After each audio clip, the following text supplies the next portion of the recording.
What's up, YouTube? Welcome back to Celio's Network. We're doing the Daytona Regionals 2019 Expanded Meta Discussion. I have four great guests with me, and we're going to introduce them. Alec, Nick, Will, and Andrew. Why don't you go ahead and introduce yourselves? What's up, guys? My name's.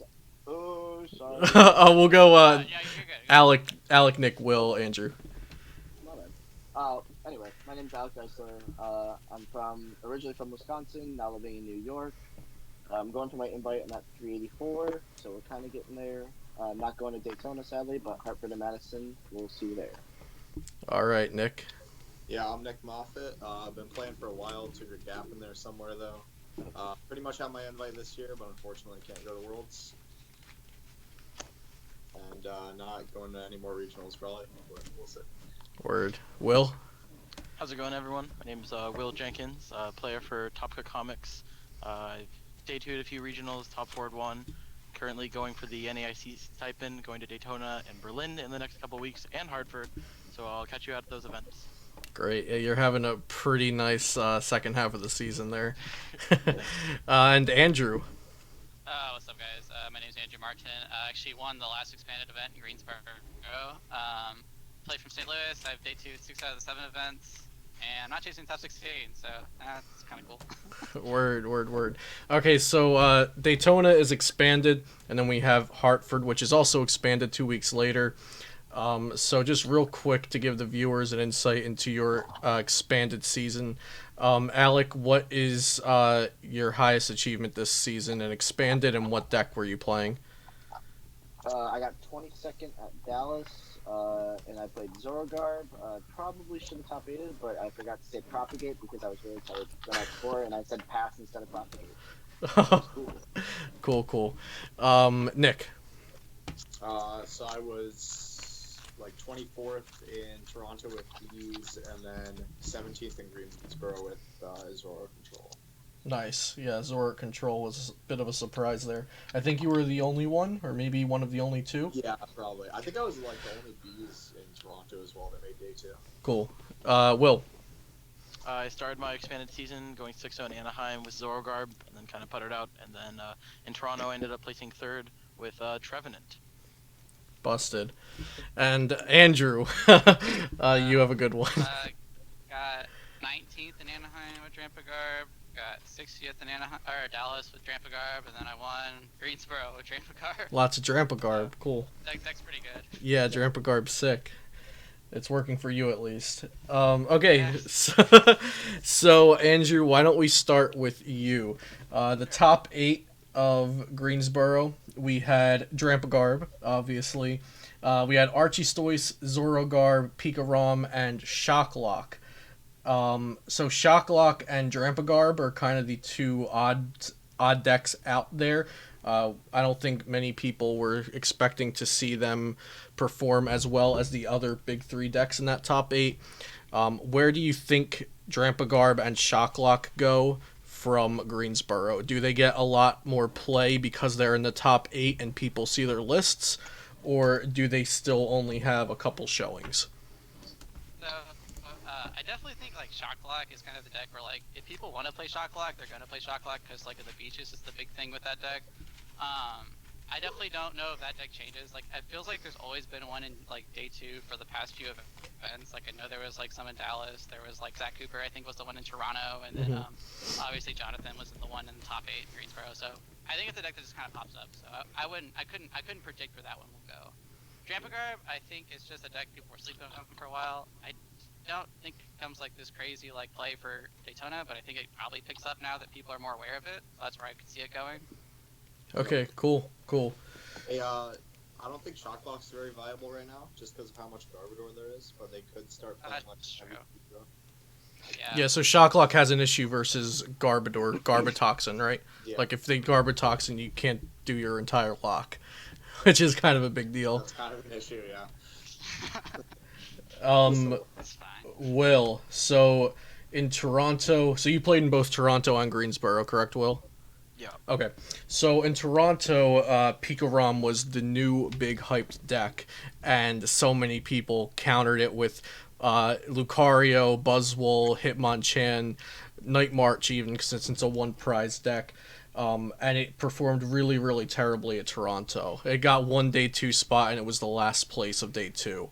And then in Greensboro, the following week, we have Pikarom doing really well with scattered success throughout top 64, top 32, top 16, and two places in top 8. Do you think that success will continue for Pikarom, and how good of a deck do you think it really is? Personally, I think Picarom's pretty solid right now. I like it as one of my deck choices for Daytona. The only issue I have with it is I don't like some of the matchups that it has against the one prize decks like Hitmonchan or Night March, things like that. And then your Zora Garb matchup can sometimes come down to Garbotoxin N. But overall, I think the deck is a very fast, hard-hitting deck that can really just overwhelm any matchup that it faces. Nice. Yeah. So Alex, same question about Pikarom. Do you have anything different to say? Nothing really that Will didn't cover. I mean, it's just a fast-paced deck, and it's just like your turbo deck. So I mean, it's kind of like brain dead deck, kind of like you just get to sit there and max elixir and just attach a bunch of energies, and you also but you gotta be careful with your energies because like the Coco GX and all the other stuff that can like in the mirror match and stuff like that. So I mean, it's a good deck. I really like it. If I was going to Daytona, I'd definitely consider it. But yeah, your one price matchups are just really weird, and I don't know. I like basically what Will said. Yeah. Okay, so I'm gonna give you the same question this time, but about Archie Stoice. Oh, can I ask them about Pikarom real quick? Oh yeah, sure. Go ahead, Andrew. So just like something that I wanted to mention is like, so Expanded's kind of like has this unique thing where we see archetypes kind of exist for like long periods of times, but we're in a kind of unique position where we haven't seen tag teams be in the format for that long. So I think decks like Pikarom have this like advantage where like I don't think the builds are as consistent yet. Like people haven't been building it the same way. So an advantage Pikarom does have right now is that people can't quite guess the card counts based on the build. So that's something to consider when you play the deck. Yeah, I actually noticed that today when looking through the lists. Like, every list was different in day 2. There were some with Jolteon GX, Jolteon EX, Xurkitree GX, or combinations of the three. Tapu Koko GX or no Tapu Koko GX, different counts of Flash Energy. I'm not sure if any of the day 2 lists had weakness policy, and I think they all used Flash Energy, but I could be wrong. Yeah, I think Yeah, so that's also something really cool to mention, because with Drampagarb, like a deck that Andrew is so well versed in, wouldn't you say that maybe like a lot of the lists are pretty similar? Oh yeah, I think it's especially over time too. Like more people test it, so more people know what's good in the deck, and like that's just like I wanted to mention that about Pikarom because I think like that's kind of unexplored. Sorry, So it's just something to keep track of. Yeah, no, that's a very good point to have. So Alec, Archies, Archies Stoice, we saw DDG bring it, and they were playing Articuno and Kingdra GX, I believe, as well, which some of the Toronto lists were not playing. So it did well in Toronto, and it did well again in Greensboro. It ended up losing to Drampagarb in the finals, but Drampagarb usually isn't a highly popular pick. Do you think Archies is going to be just ran out of the tournament like Pikarom was in Toronto, or does Archie Stoice still see a fair amount of success? Before I answer this question, I kind of have a question for Andrew. Mhm. What do you think the Drampagar matchup versus Archie Soy's matchup is, like, percentage-wise? What do you think it is? So I can tell you like I played 3 of the DDG guys in through the tournament, and like even with a 2 field blower, like it felt really good. I think it kind of just depends on like can like they just explode before you get a Sigilif out, because Sigilif is just your answer to things like or like tag teams and stuff. But I put it as favored. Like you have obviously like the Lob too, so just so many answers to that deck. Okay. Then, I guess going to that question, I think Archie Stories won't get run out in the tournament. I definitely think it's got strong matchups. I think Zorgarb is a pretty good it's a stronger matchup. It's probably like 55-45 for Archies just because of the turn 1 explosiveness. I've been testing it against Pikarom, and Pikarom's pretty much folded 4 out of the 5 games that I've tested against just because you can't handle the EV Snorlax and the Onyx combo. Like, if you put down a bench Pikarom to set up another one, I'm just going to Guzma and kill it with Onyx, and then I'm just going to I'm going to EV Snorlax GX the first one. I guess your bad matchup then is Drampagarb. I don't know. I personally going into Greensboro found it to be like 50-50. Like Archie's just explodes turn 1 and just sent up and Towering Splash to Trebushes, which was really like weird for them. Otherwise, I think Archies is really good. You just gotta know how to sequence, really. Like, just learn to sequence, and then you should be successful with the deck, really. Okay. Does anyone else have opinions on Archies for Daytona? Yeah, Okay. Yeah, we'll go Nick then Andrew. it's really inherently strong, as is Pikarom, but I would not personally play the deck. Okay. Reasons why? Just not your kind of deck, or you think it'll get countered, or? But it's really good if you know what you're doing. Okay, cool. Andrew? Yeah, to pick up that just like a little bit too. I think like it's not a very good comfort pick if you haven't played the deck before. So like if you're like a newer player, like going into expanded blind, like it's definitely not a straightforward deck. I think like it can be really good into it can win a lot against Rampa Garb if they aren't playing like things like Mime either to prevent the Towering Splash, because that's actually a huge problem because it kills the Garbo Toxin. So like if they go Field Blow or Towering Splash, it's like over. But that's why I played the Mime, but I don't think a lot of Deluxe are playing Mime, so I can understand how that would be like a 50-50. Makes sense. I'm sure most people playing Drampa would just copy your list. Yeah. Yeah. Now we copy those. Yeah, that's what we're going for now. The only thing I've tried actually that I'll bring up here, I've been trying 2 Fighting Fury belts and 1 Choice Band in Drampa Garb. I forget who I saw do it, but I liked. Lee Boy, I think. Yeah, I liked. Won the cup in Denver. Yeah, so I liked the Fighting Fury belt on a Sigalith as a failsafe to Guzma and then tag bolt the Sigalith. Yeah, I thought that was good. And I agree also with that. I also obviously like it for Righteous Edge against Zorark, so even if they get the Skyfield ban, they don't KO the Drampa. Right. But yeah, just wanted to see what your opinion on the Fighting Fury belt over 1 muscle, 2 choice, being 2 belt and 1 choice instead. Yeah, I haven't like tested that a lot. I know that's how I used to play it like a year ago, but I think that's good too. I think it just depends. Like it depends on how you build it. So I can agree with Fighting Fury belt. I think like the reasons do make sense. Cool. Next on our list, we're going to go to Zorak Garbodor. Zorak Garbodor has been like the Zoroark deck aside from Zorotoad for the season, but now Zorotoad's kind of gone.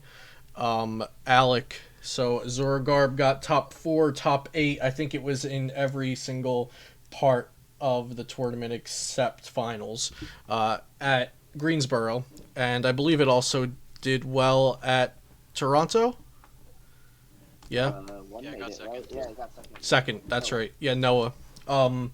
So what do you think about Zoragarb? Is it going to increase in popularity, decrease in popularity? Is there a deck that's going to push it out? So ever since Dallas, I've liked Zoragarb just because the way that I played Zoragarb back at Dallas was more of a you meant to build. Yeah, I'm trying it again.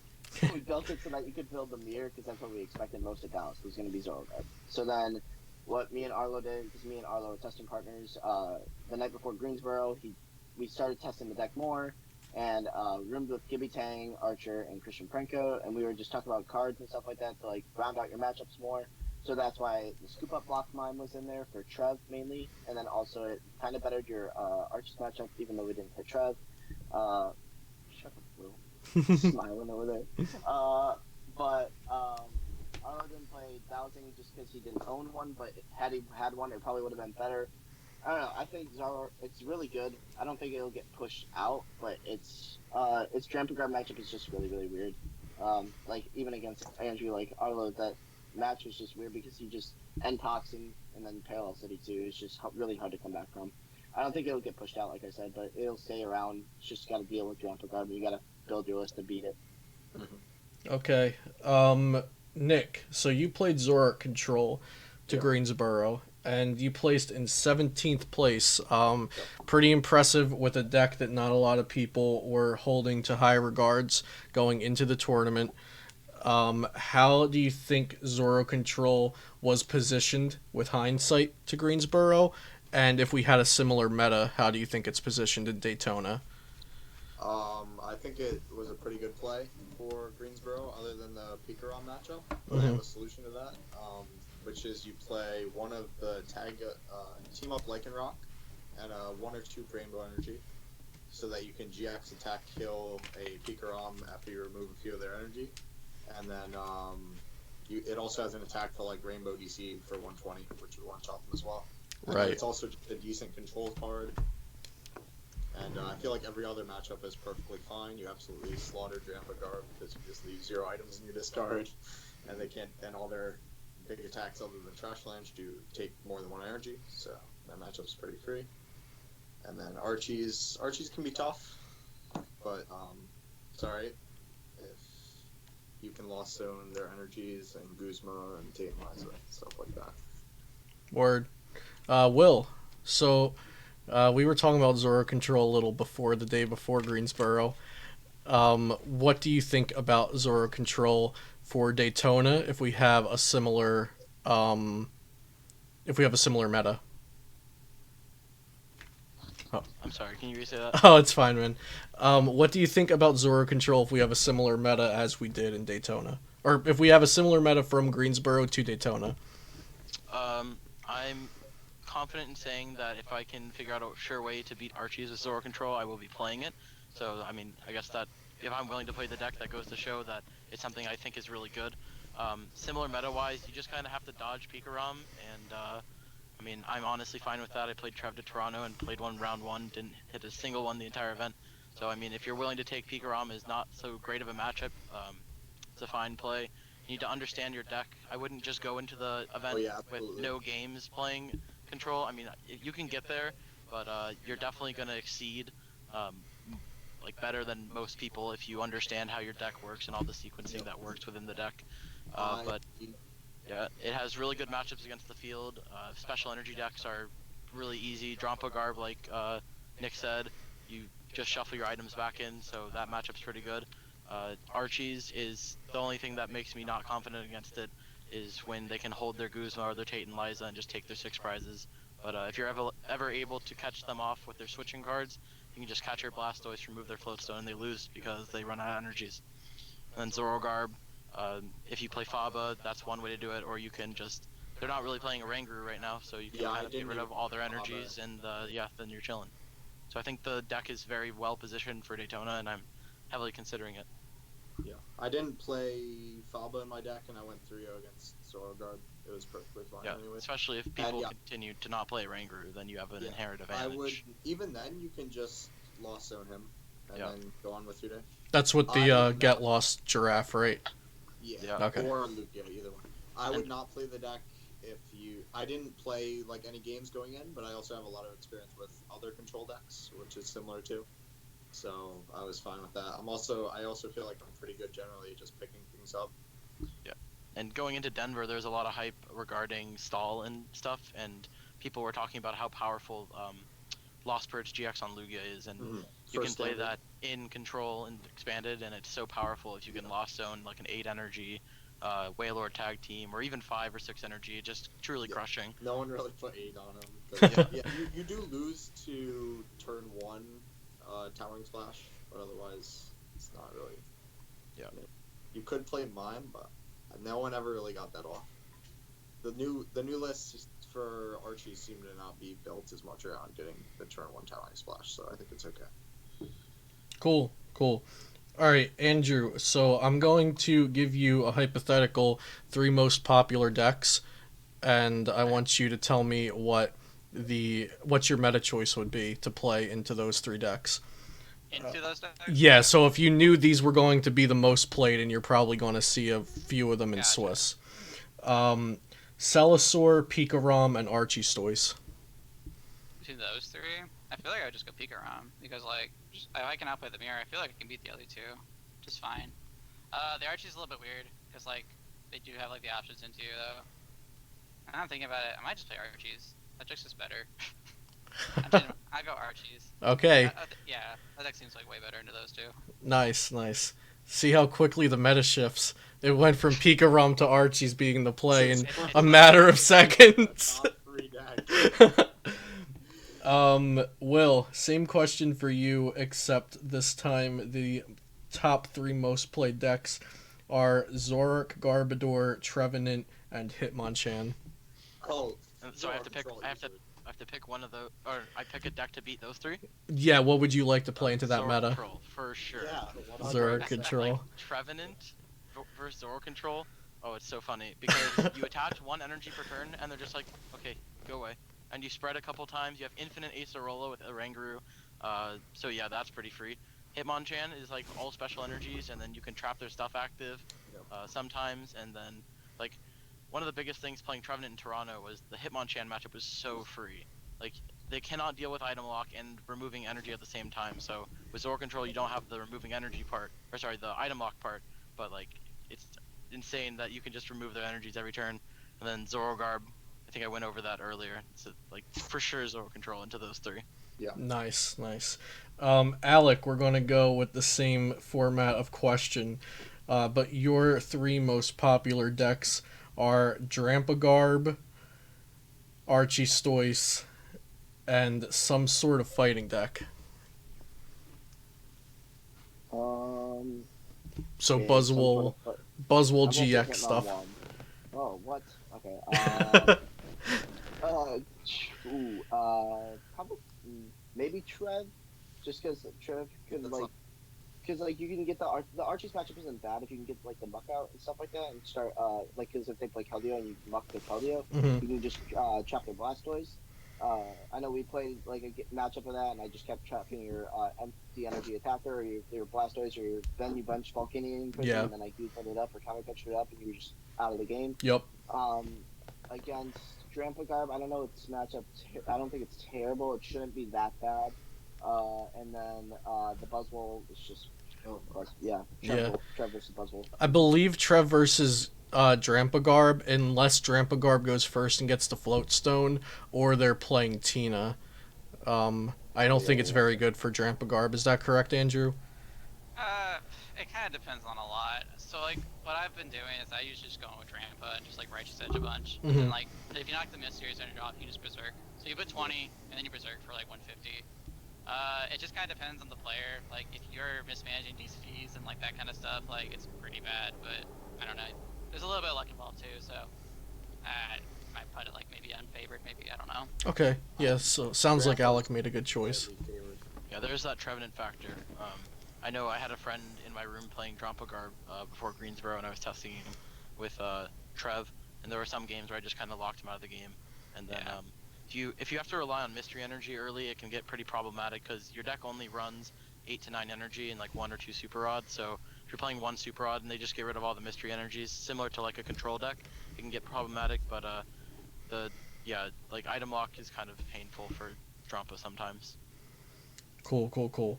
All right, Nick, I'm going to try to give you the hardest one. Okay, your three most popular decks are Celisaur, Rayquaza Ho-Oh, and Night March.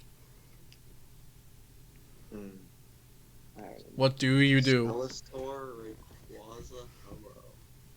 And Night March. Maybe like Vespiquen. Yeah. Vespiquen. That's what I was thinking. Yeah, that sounds good. Oratorio in that too. Just Yeah, full send. I played Oratorio on my list at Toronto. That was really good because it's always a Pokemon, eh? Yeah, cool. So basically, my oh, go ahead, Nick. Celisaur should be fine because like you should be able to two-shot them just fine. You have Flareon. Flareon, bro. Oh, it's obviously easy. I wasn't even thinking about that. Yeah, you got Flareon. Free matchup, yeah.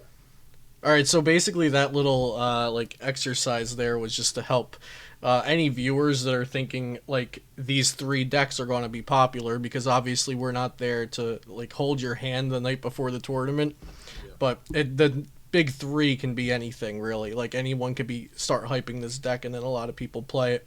So just try to help you make those decisions at the last minute. So we're gonna go. Before we start having all the wrap-up questions, top threes, best play, are there any decks that we did not talk about that you wanted to bring up, Alec? Come back to me. I don't know yet. Okay. Does anyone have a deck that we didn't bring up? Will? Yeah, we only really touched on him. We're going to go to Will first. Okay. Sorry. So something that I kind of have been toying around with a little bit, and I'm not entirely sure how good it is, but a few seniors one is a very local player to me, and he reached out to me and told me about a deck that he got 9th at with Greensboro, and his friend got 3rd. It's a weird like Zora Toad lasers variant, so it's not so much a controlling variant, but there's an Oranguru and some stuff in there. And he got to talk me through it, and it seems to have okay or like pretty good matchups against Archies and Zorogarb. It's just Picarom's the problem, and like you have Toad, and I believe the list plays like 3 Acerola and a Palpad, so against majority of the decks you just try and spam Acerola as many times as you can. I'm not entirely sure how good it is, but I like it. I like Toad in this meta. Toad with a Fury Belt is pretty annoying for a lot of decks to deal with. In addition to that, like Rage EX, my friend Jeff Chris got 9th with it, and sometimes you can just go off and let loose messes with your opponent more than it probably should, and then you run them over. So it's just very fast, and sometimes you can just take prize leads against decks that you shouldn't beat, and then you beat them anyways. Yeah, I actually really like Ray GX. I usually don't like those kind of decks, like the aggro, flood energy onto the board kind of deal, but it just seems like it can really deal with a lot, kind of like Picarom, where if you get a good start, there's not a lot you just inherently lose to. Nick, go ahead. Yeah, I was gonna say Rayquaza. I think it has a pretty horrible Trample Guard matchup though, because you can KO with Sigilyph, and then they burn a ton of items. And then also Hitmonchan, we barely touched on. I think that deck's fine. Right, yeah. I've done a lot of testing with Hitmonchan. I decided to play it a day before Greensboro, and my list wasn't super optimal, and I wasn't so sure in all of the matchups. So I've done a lot more testing with it since for Hartford. I think the deck is super solid. Any deck where you can smack them for 100 and then put up a Wob is just always pretty threatening. Especially Wob starts in the early game can screw over so many decks in my opinion. And you can also fit in some cute stuff like counter energy attackers, the Kecleon.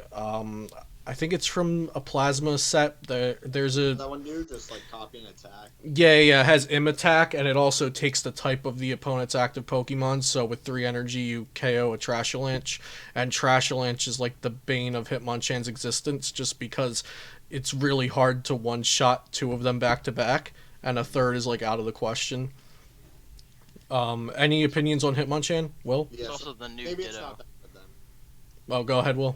There's also the new Ditto from Detective Pikachu that it's very similar to Kecleon, but Yeah. I'm pretty sure it's any Pokemon, and then it's like it just says copy and attack if you have the attack or if you have the energy requirement. Yeah. It's something similar to I that. think you're right. Yeah, I think you're right. But then it doesn't take the same. This is a deck I saw today. I think it's on Poke Beach. It's like, okay, so it's Mew counters, but you play the Ditto. So you go Mew with Prism Energy and D-Valley, and then you use Copy Anything. Oh, yeah, that sounds pretty good. Good. Yeah. I saw that, I was like, I didn't know that existed. My problem with these decks is that they don't sound particularly well versed versus N Garbotoxin. You know, that classic combo. It gives Hitmonchan a bit of an issue. You run like 4 Versus Seeker and 3 teammates in Hitmonchan. I'm not sure if you do the same with the Mew box.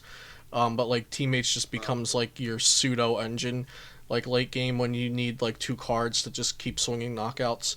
I think Hitmonchan's really good. There's a couple weird matchups. Does anyone not think Hitmonchan's like at least tier 2? Does everyone think it's like fairly solid? It's alright. I think the deck's fine. I have it packed with me right now. I just like every time I play it, it feels a little inconsistent at sometimes. And There's other pretty times where like you underwhelming. get everything you want, but like the games that it's inconsistent, it's bad. You just kind of sit there and you're like, oh, 30. this is cool. But yeah, I don't think it's that bad. When it draws well, it kind of just it can maneuver its way around matchups. You have the type advantage against the Zorark and Pika. And then you have energy removal to get rid of flash energies and whatnot. So I don't think it's a bad deck by any means. Cool. But if you expect Trevenant, do not play it. Yep, absolutely not. Can't beat it. I tried. Andrew. Real quickly, Oh yeah, go ahead. real quick. To touch on Will's comment about that Zorotoad deck. So I've tested it a little bit. I haven't since I'm not going to Daytona. I haven't fully tested expanded. Mhm. But what I have played against it, your Pikarom matchup is actually like better than you think it is. just because they can't ever like e-power your fighting Fury Belted Toad, and they can't ever like if they get the choice band down, then you can just field blower it. Like you just trade a bunch of times and you just field blower it. So they can't really ever OHKO you. So it's a lot better of a matchup than I guess than you think it is. Like just personally, I don't know how like overall strong it is. I played it against like I think your bad matchup is Archies still. Like just turn one, you just can't get the turn one. Like they just Blastoise you and then they like dump all their items and stuff like that. You can still Catcher, Quaking Punch. Yeah, like the game plan is Catcher, Quaking Punch, kill the Stoice, and then just loop Acerola, I guess. I mean, I haven't tested the deck too much. But What does it play? Any energy removal? I mean, it plays a Faba, and then I added a Plumeria because you're already playing Guru, so like that makes some matchups like Seles good, because you can just sit there and remove their energy. But it's pretty much just like 4 laser, 3 bank, 3 Acerola, Palpad, and like Toads. Why do you need 3? Seniors, bro. I was going to ask if it had any OHKO potential, like with a Skyfield or anything, but I imagine no. Okay. I mean, I guess you could go, yeah, no, there's no choice band, so if you were to add a choice band, you could do 180 with laser bank, choice band, ride speeding, but there's no OHKO potential outside of like 120, 150. Okay. So like Quaking, I'm just trying to think of how efficiently you could deal with a Pika ROM, but you just have the belt and you Acerola loop, I guess. Yeah. Yeah, that seems not that bad. They can't one-shot you, and then you just Acerola every time. Yeah, their list plays a Marshadow GX, but so you discard the Toad and then you start hitting them for fighting weakness. So I guess it's 80 every turn with laser. So you could 2-shot it, I guess. But the problem I had was they go Tag Bull and then it dies. So I think Belt Toad sounds better. Last thing we actually brought up Celisaur a lot, but I don't think we went over it. It's been getting a fair amount of like article and YouTube hype. Maybe not articles, but definitely on YouTube. I've seen talk on Twitter and the Facebook forums about Celisaur, even people messaging me telling me it's something they've been trying out. Andrew, do you have any opinions, negative or positive, about Celisaur in the expanded format? So like I think it was Raul that did like super well with it. Oh yeah. I saw the deck, I tried it. I don't think it resonates with me, so like I don't like just because I don't have a high opinion of it, I don't want to like rule it out. I think I'm just like interested to see what people do with it, because like initially like I think Raul said he'd still change cards in it, so I don't know like if it's like what he wants it to do yet. So like I'm curious to see if like people are gonna build it to be like more of like a powerhouse deck. Is it like a slower defensive deck? Like I don't know, kind of waiting to see what happens with I've seen a few builds online of it. I've seen max elixirs, which I do not think is correct. I've seen Rahul actually posted on his YouTube 4 Wobbuffet in place of the 4 Shaman, so you can just, it's kind of like a pseudo Groudon deck where you can just hide behind the Wobbuffet for a bit while you power up a Celisaur. I'm also not sure if that's correct. It's just something he was trying. Yeah. I did like, I don't know, I was on the receiving end of his Greensboro list and it seemed pretty strong there, but I was also playing Hitmonchan, so okay, any other decks before we wrap up? Any important archetypes that we did not mention? Sure. I will say that I will not be playing Trevenant this weekend unless I default to a comfort pick and cannot find anything else. I don't recommend it to anyone. You don't be Pikarom. Archie's list that play like Acerola and Tate and Liza. It's very difficult to beat them. I ended up playing Trev again in Greensboro and changed like 3 cards, and it really reflected in the matchups that I hit compared to Toronto. I don't think it's the same meta, but Daytona is looking to be about like 300-ish something Masters. So if you truly expect a ton of Hitmonchan and Night March and random 1-prize stuff, I mean Trevenant's a fine play, but I personally just, it's a theme deck and it's such a bad deck. I got very lucky in Toronto, and like it was incredible that so many Trevs did well. I just don't think that deck is very good right now. I think Night March or Vesperquin could do well again if people take out counters from their deck. I think a lot of Zora Garbs are going to keep their Oracorios.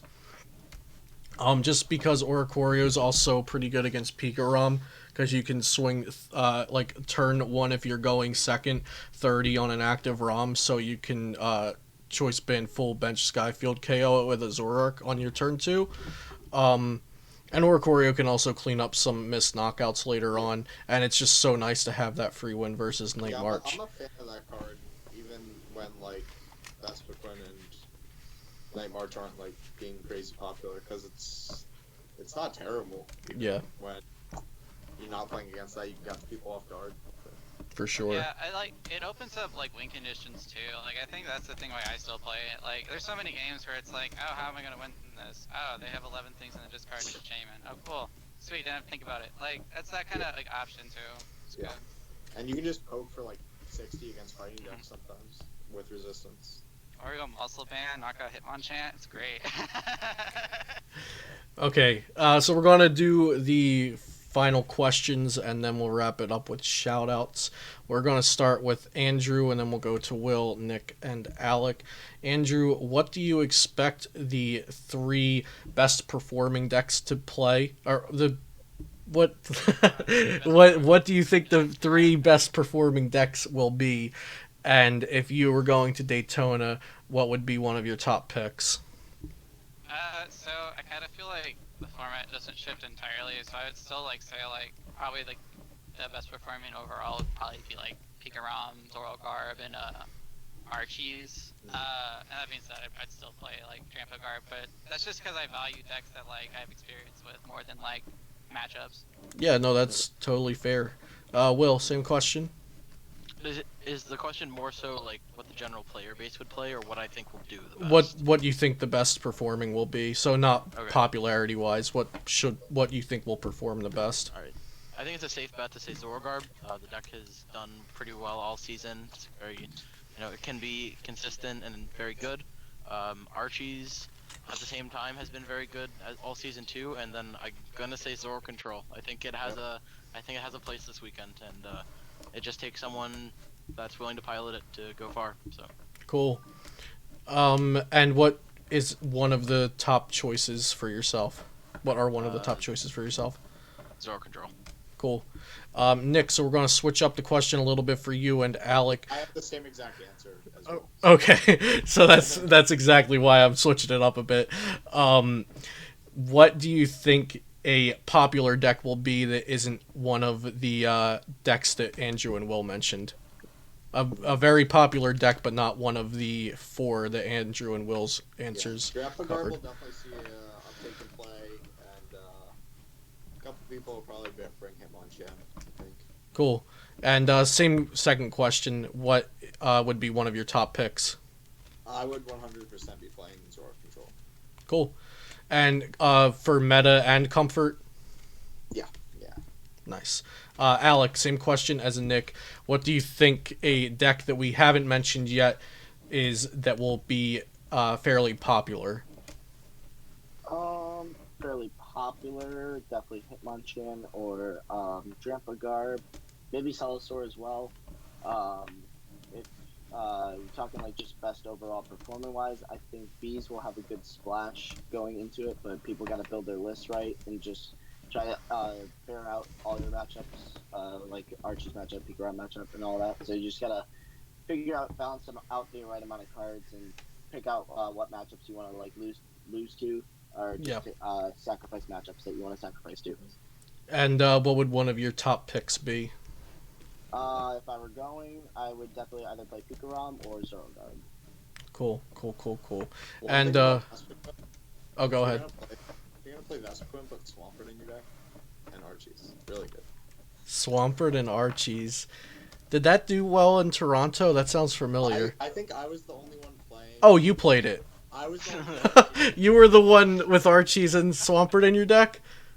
I didn't know that. That's sick. Because I think that's honestly what allowed me to make day 2 over like everyone else. I still didn't do well day 2 because of all the droning and stuff like that. Right. But I think that was what gave my deck the extra consistency that allowed me to maneuver some matchups. That's sick. How was the turn 1 Archie success? Like, were you able to hit I'd it? say like 40%. Okay. Maybe. It's not like your deck doesn't need it to run, but it's nice, but right? When you have it, it's amazing. That's really Yeah. cool, actually. On the Okay. Toronto Oh, discussion good. that you had me on for, Luke, I like hyped up Vespiquen quite a bit, and the week before Toronto, I was testing with Vespiquen and Archies, and like Nick said, when you get the Archies out with Swampert, it runs very smoothly. That sounds sick. I completely forgot about the Swampert. All right. We'll do shout outs. Alec, Nick, Will, and Andrew. Thank you all for being here. Go ahead. Alright, so first shout out goes to you, Luke. Thank you for having me on. Thanks for being homies and testing with me. Shout out to Arlo Neal, Jake Ewert, Eli Greenfeld, and Ben Cryer. Also Noah Bujak for just being my testing buddies and my friends. And shout out to Nerd Rage Gaming, my sponsor, and everybody that's on the team. You guys are great supporters, and thanks. Yeah. Word. Nick? Alright, follow me on Twitter, Nicholas Moffat2. Only one T. My name has two T's, but that's what the 2's for. Then Eamon Johnson, the Ninja Nick 333, and OO guy Anthony Bruno. Hell yeah. Will? Shout out to my sponsor, Team Top Coat Comics, for everything they do for us out of Chicago Berwyn, Illinois. Thank you so much to Luke for having me on. You can follow me on any social media platforms, some combination of Will Jenkins TCG with underscores or spaces, something like that. Yeah, so I'll see you guys in Daytona, Berlin, and Hartford, and probably the rest of the events this year. So catch me there.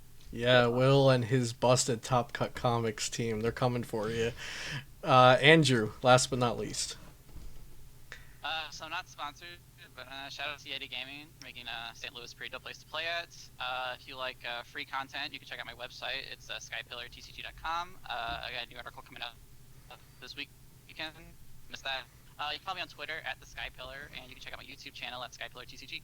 And thanks to you, Luke, for having me on too. I really appreciate it. It was fun. Word. Thank you all for being here.